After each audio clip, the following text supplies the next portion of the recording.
So we're ready to go live now on the Burnout Show with Dr. V. And today I am talking to James Sweed. And he is on a mission to help non-native English speakers speak English more naturally without using too much brain power. So welcome to be on the show, and tell me a little bit about you and why you do what you do. Okay. First of all, thank you for having me. And I hear your dog. Don't worry. My cats are probably going to come up and jump on my back too. Yes. So, yeah, I'm originally from the United States. I live in Spain now. Before coming to Spain, I lived in South Korea for around 8 years almost. Oh, wow. Teaching English. I've been an English teacher since 2006. Mm-hmm. And as you said, I'm on a mission to help more intermediate and advanced non-native English speakers really get those fine-tuned English nuances down and Mm-hmm. have English become a natural part of them so they can think more directly in English. Mm-hmm. Cool. Yeah, so to become more eloquent. More eloquent and just to drop that English weight. I've heard from so many people that I'm surprised because their English level is so good that they still feel this weight on their shoulders or this cloud over their head, that they don't feel natural. So I help them feel natural. Okay, that is interesting because I've lived in a lot of different countries like you do, and I've learned a lot of different languages. But I find that even after living 3 months in a new place where somebody speaks a new language, I find out that's the time I need for my brain to switch a button, and then I start dreaming in a new language. Then I know it's set in. So I've done that with Afrikaans when I lived in South Africa, and I've done that with French when I lived in Paris. The first 3 months, because they speak really fast there, I was lost. And then one day I woke up and I had been dreaming in French, and that day I knew now I'm on it. And from there on, I had more confidence. So I think the best way to learning a language is actually just to jump in, if you can. Just go and live in a place where they speak the language, and then you have to, and then you learn so fast. I mean, sorry, it's about you, but I'm just talking from my experience because I've also had to adapt to a lot of different languages. So, cool. Yeah, I mean, if I can interrupt, yeah, that's absolutely true. You know, a lot of people don't have the opportunity to go live in another country, and I mean, that's true. And a lot of people don't realize that. And that's what I've found. And I don't know if it's this unique aspect of English because it is the global language and everyone learns it from when they're little, but there seems to be this extra pressure on English learners that it's almost attached to a shame if you don't speak it. And that shame kind of blocks people from progressing because they're focused on what they don't know, that they kind of miss all of the big picture of like, hey, listen, you can communicate. You just need to believe it from inside you. Yeah. Cool. So, you know, this show is called The Burnout Show, and I asked you to prepare 3 things that you can share that would help people with burnout or to avoid burnout. Maybe things that you've experienced yourself or you've seen in your clients. So go ahead. What are your 3 burnout tips? Well, what's that? Prevention. I mean, we all know how to get burned out. It's just like work without a break, don't sleep enough, don't feed yourself right, don't have time for relaxation. And, you know, we know how to create burnout. But what are your tips on how to not get burnout or how to get over it? Do you have those? So I guess I'm just writing some notes there. So, I mean, nothing really groundbreaking, but I found that some of the biggest things and biggest lessons that I've learned from looking at social media posts, from taking courses, it's the obvious things, and it's just a reminder, right? Mm-hmm. And hearing it from another source. So the first one is just basic. And I'm still, you know, a work in progress with this, but time management, you know, and by time management, I don't mean like necessarily cutting things out, although you may have to. I mean, more like tracking your data, if I can say that, you know, knowing where your time goes. We, you know, especially us marketers, I'd imagine most of your audience are online marketers, online, you know, they work No, not online. really. My main avatar are carers or healthcare workers or CEOs. Okay. Yeah. Good. This is actually relevant for them too, because you take this thing and those are my kids, by the way. And you're on here and you say, let me just check something. And before you know it, 20 minutes just disappears. And when I say disappears, like it's never to be found again. And you don't have anything to show for it. Yeah. So one thing is track what you do. You know, there are plenty of apps to use to track what you do. And one big thing that I do, like the old school, like a checklist of what to do. That's fundamental, I found. Yeah. And I'm still building a habit to actually use it every day. And I can absolutely tell the days that I use it and the days that I don't use it, the difference in how I feel. And then at the end of the day, if I have this and I checked off everything and I'm at the end of the day and oh, I forgot this, I can either do it or put it on the next day because I'm looking at everything that I accomplished. And that's a huge factor, is that feeling of accomplishment. Absolutely. Right? I also use that. And I actually, rather than making endless lists, because honestly, life is busy when you work, you have kids.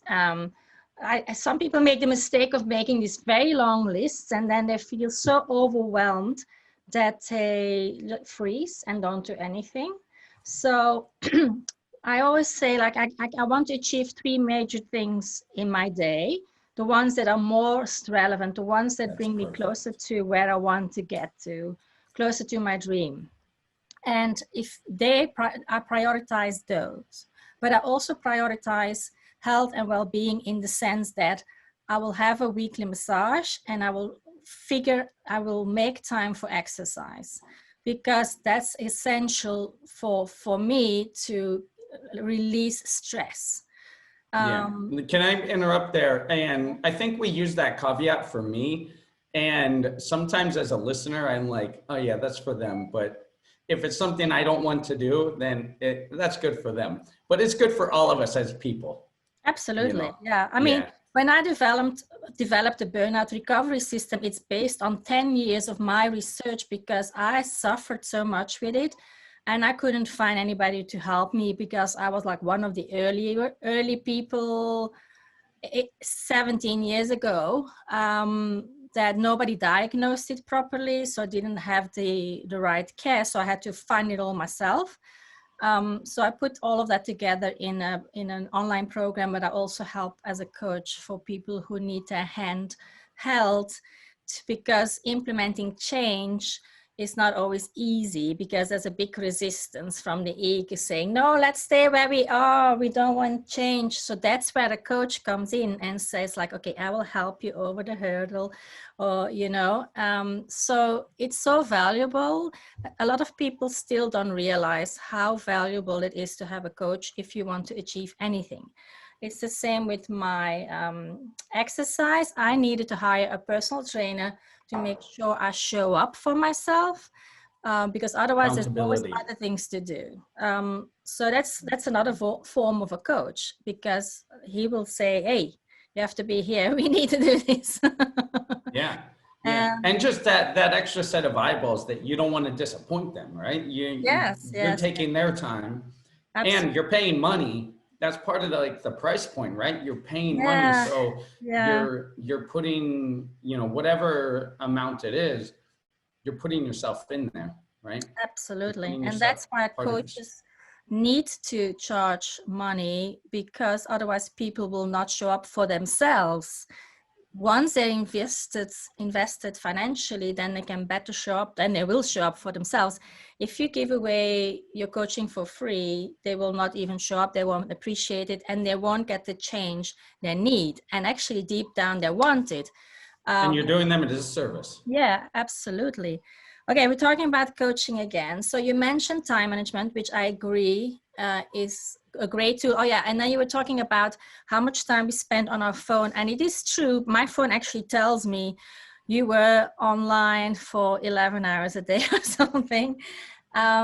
So what I think is good advice is you can turn all of your reminders off. Well, I use it as a clock and a reminder for important things, but you can turn all the sounds off, like so that you don't get interrupted when you have a new email, there's a new message, there's a blah, blah, blah, because we constantly get drawn to our phone because it makes a noise. So I recommend that people turn all of that off and maybe only give yourself one time in the morning or one time in the evening to check your phone.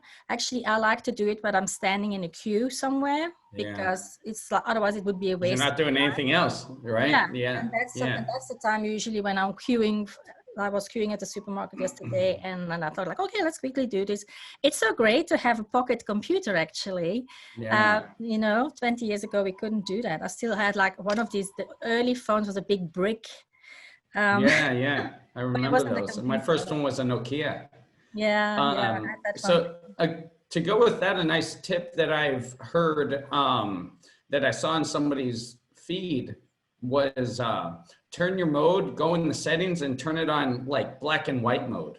If you make it black and white, that will make it less appealing for your eyes and your brain, so it doesn't provoke that like the entertainment factor. Oh, wow. Yeah. I didn't realize you could turn it on black and white. I didn't either until he mentioned it. So yeah.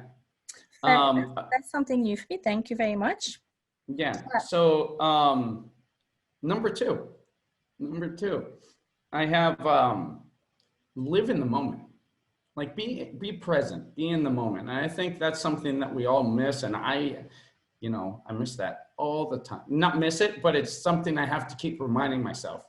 Mm-hmm. And being a father and spending a lot of time online and a lot of time working, you can always, be absorbed too much in your work.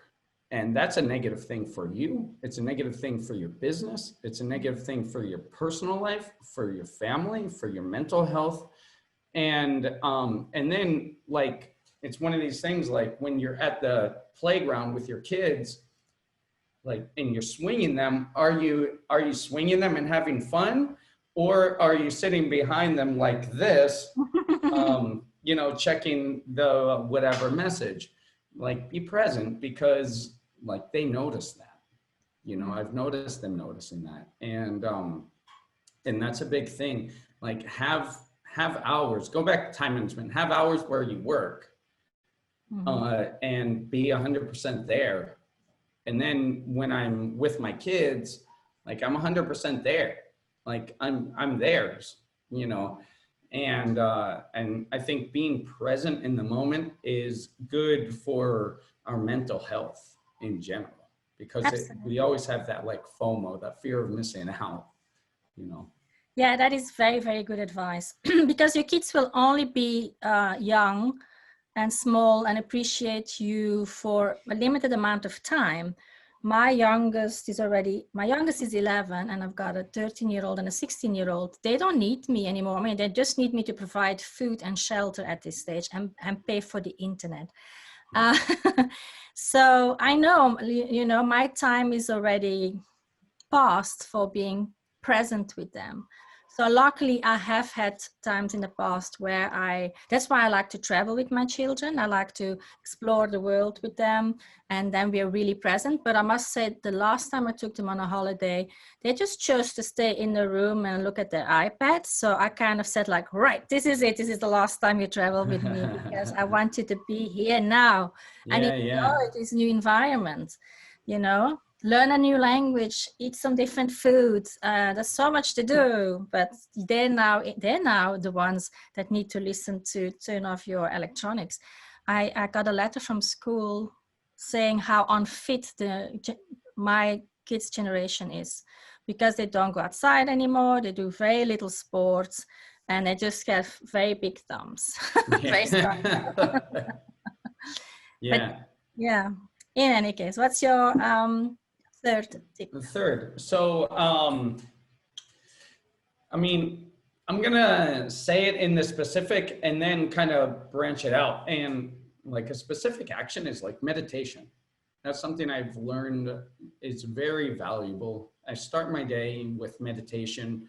I try to start my day, I get up, do some yoga, do some meditation, and then go for either a walk or a run to start my day out strong. Wow. And in the meditation, to get myself in the moment, because, you know, a lot of the times when I sit down to meditate, like I'm thinking of like specific tasks that I have to do that day, or going through my list and checklist of what I want to do. But I try to get myself out of that and focus on my vision, the bigger vision, focus on my affirmations, you know, that like telling myself that I'm there in my vision already.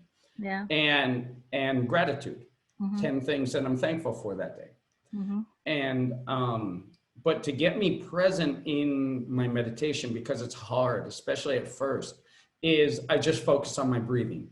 And I do something that I've been told is called box breathing. I don't know, but the way I do it is, and you can tell me then if this is box breathing, but this is what I do and it works. So I breathe in for 4 seconds, and then I hold it for 4 seconds, and then I breathe out for 4 seconds, and then I hold it for 4 seconds. And then I'll do the same thing into 6 seconds, and 6 seconds, 6 seconds, and then 8 seconds, and then 10 seconds, and then I can't do more.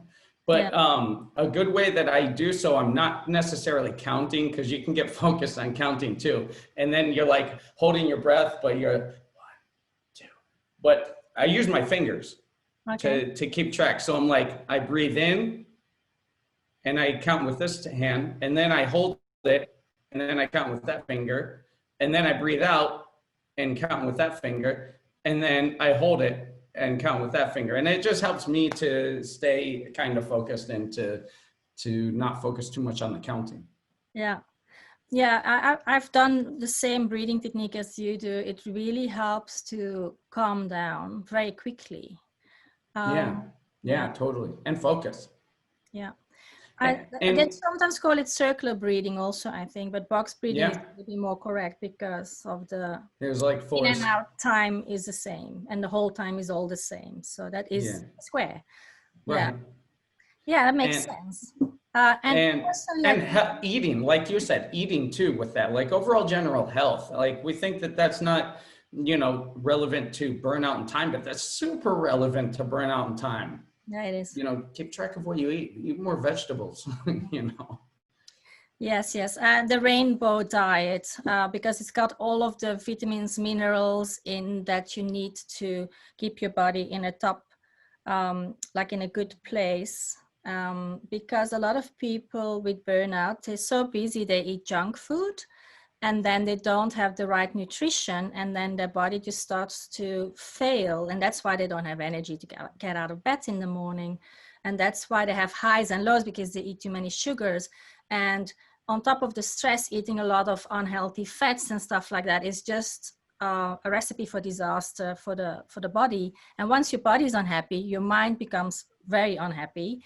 And then it's just a negative spiral. So it's very important. It's the first thing I teach people is to look at what you eat, how you sleep, and how to get more oxygen in your body, actually, because at the depths of burnout, you're so exhausted and you need to do anything to get your body to get a little bit more energy, so that, you know, it's almost like a fire that's almost out. So you need to blow on it, put some more air in it, put some more oxygen in it, put some really good quality wood on it so that it can start creating energy again.